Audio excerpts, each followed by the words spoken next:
want you every second. I don't wanna waste time, oh no. Here we go, guys. So many months in the planning, years of dreaming, and we're finally heading to Europe. Of course, as it was crowded everywhere, doing voiceover at the moment didn't make much sense, to be honest. We had just passed security, and we actually met a friend before boarding. We actually left right before our Independence Day here, so here's a little bit of what the band was playing when we were passing through airport.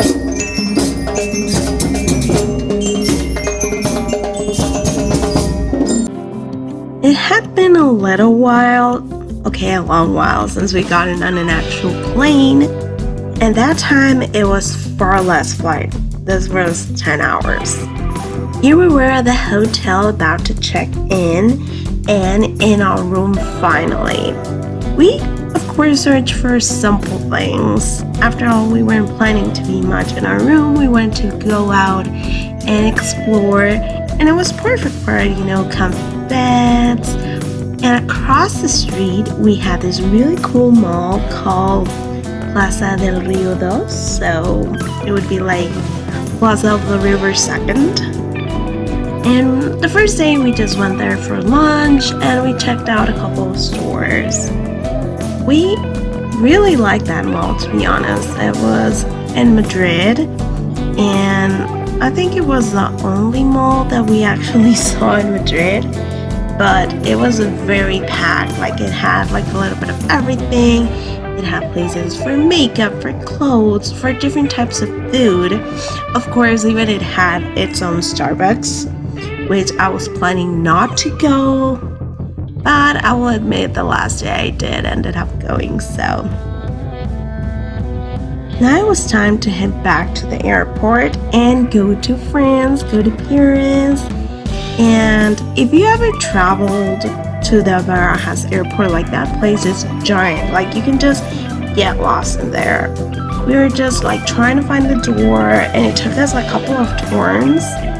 But we finally managed to find it, and I think it was pretty great because we were actually on the first batch of people to board the plane. So as you can see, there was still room. It was smaller than the one that we flew to Madrid, which I thought I had recorded, but apparently I didn't. But I will show you in the end when we get back a little view on the actual plane. And if you've never traveled on a plane, just a fun feeling. It kind of reminds me of roller coasters, to be honest. In terms of what you feel your body does. And there we were finally in Paris, going to the streets, seeing a little bit of the view. And I have to say I was so flattered because my French isn't the best. It's pretty basic, but I still got a compliment from the driver, which is actually a very nice gentleman. Now welcome to take a little view of what we saw in the Opera Garnier. It was so classical, so cool.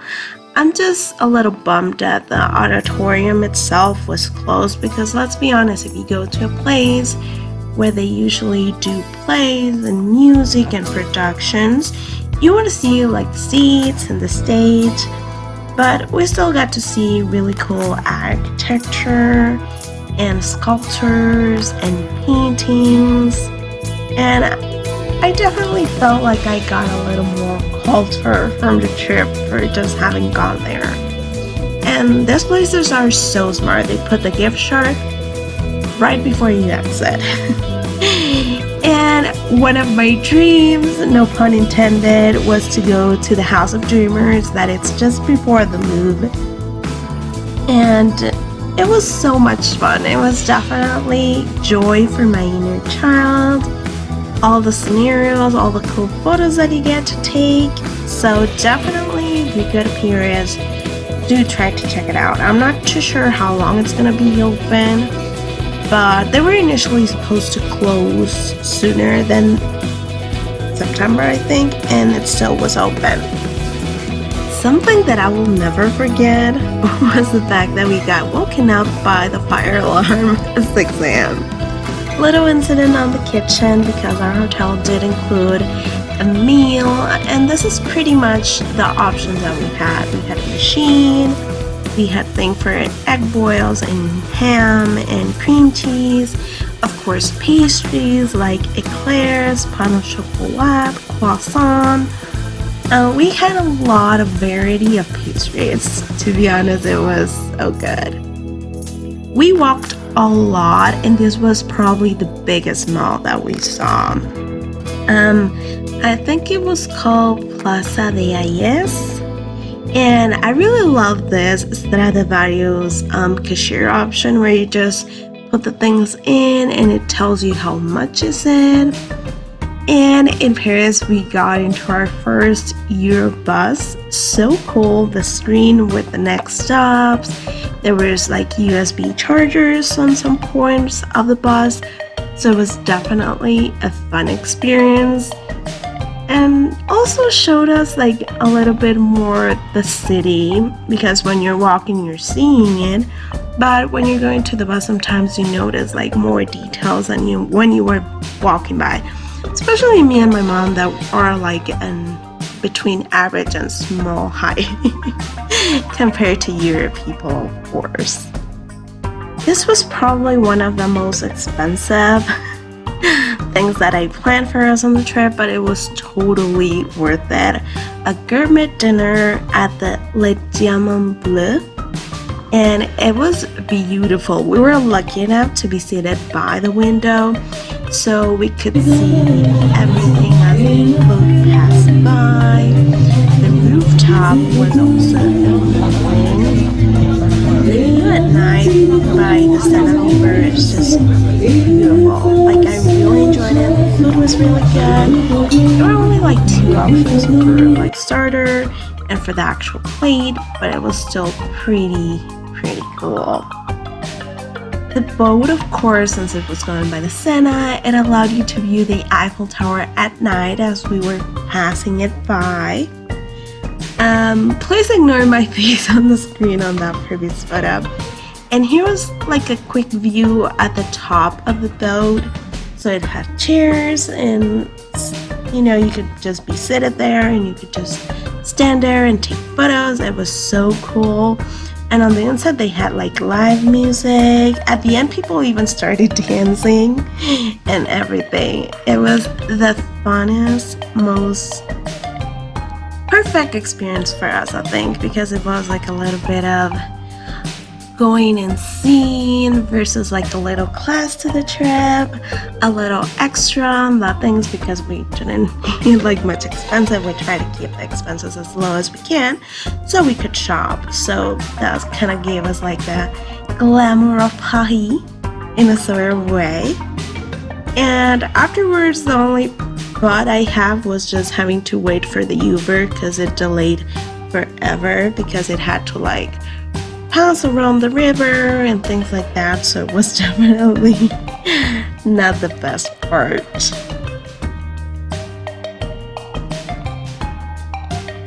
Just before we left Paris, at the airport we found like this really cute antique cafeteria place. I think it was called La Dorée Maison something.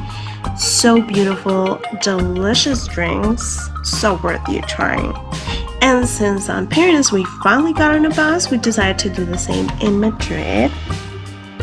I think this was the day that I vlogged the most in Madrid because we had a food tour where we were taking different spots in the city by the gentleman with the bag, with the red bag, David. He was a really nice guy.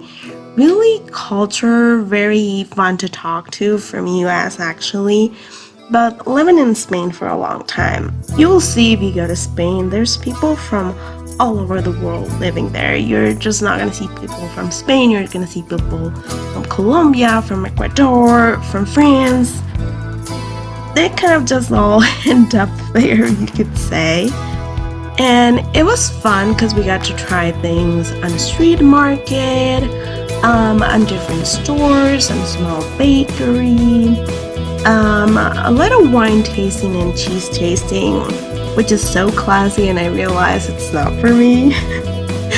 But then again, maybe the cheeses weren't the best and the wines were a little dry, and we're more into the fruity wine types here in Costa Rica, to be honest.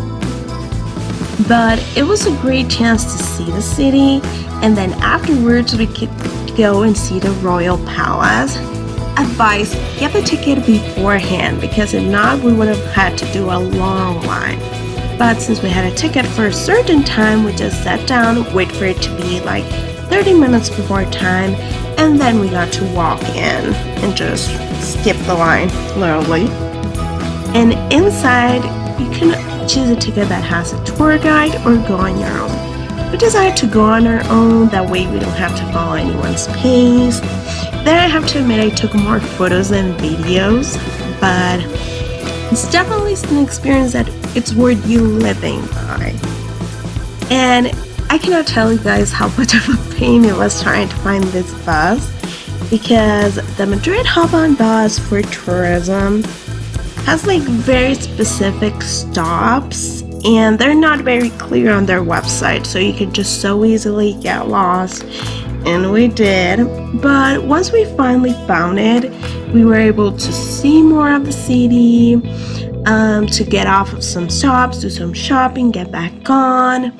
It had a port for your earphones for you to see sort of like a description of the history of the city. And in some, the seats had a working USB port on the back that could help you charge your phone. And so even in Europe, they use like different plugs. It seems USB is like global, so if you're traveling, take a converter of whatever entrance your phone has to USB, and you will be good to go. The view in the city at night, it was so beautiful, and of course it's so different because in Latin America, if you're from here as well, we get dark around 6, but there it gets dark like around 8. And I found a store that had Halloween stuff, and of course I had to contain myself, like I didn't have much room on my luggage, but I did buy a couple things Halloween. And that would be the end of my vlog, guys. I hope you guys enjoyed it. And here's a little view of a plane we actually went to Madrid and came back to.